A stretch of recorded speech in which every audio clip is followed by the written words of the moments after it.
నమస్కారం. నమస్తే సార్. నీ పేరేంటి? వెంకట్రావు సార్. ఎంత ఎన్ని ఎకరాలు పోయింది భూమి? 6 ఎకరాలు పోయింది. అది ఎంత ఇచ్చారు?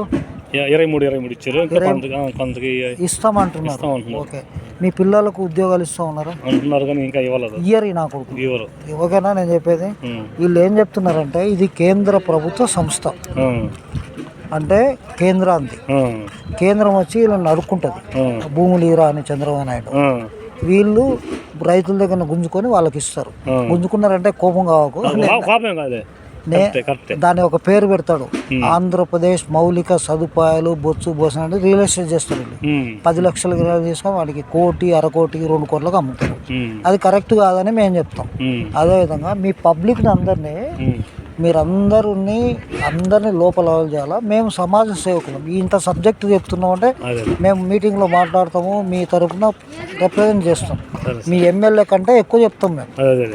మమ్మల్ని పోనీకుండా దుబ్బోడు సిఐ గారు ఆపినాడు. ప్రజాస్వామ్యాన్ని విఘాతాన్ని కల్పిస్తున్నాం సార్ అని చెప్పిన. ఇదొకటి. ఇది దాదాపుగా 90,000 కోట్ల ప్రాజెక్ట్. 90,000 కోట్లలో వాడు ఏదేదో చెప్తున్నాడు. ఉద్యోగాలు ఇయ్యడు. నేను చెప్పిన ఇందాక వానికి లాస్ట్లో చెప్పాడు, ఇంగ్లీష్లో చెప్పాడు, హిందీలో.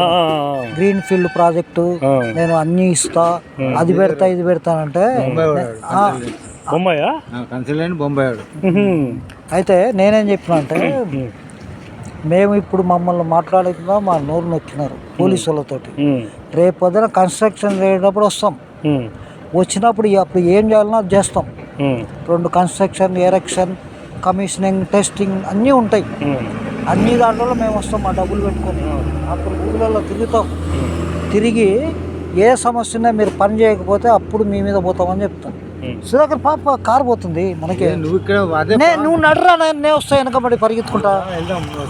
నువ్వు ఓకే సార్, నెంబర్ తీసుకో.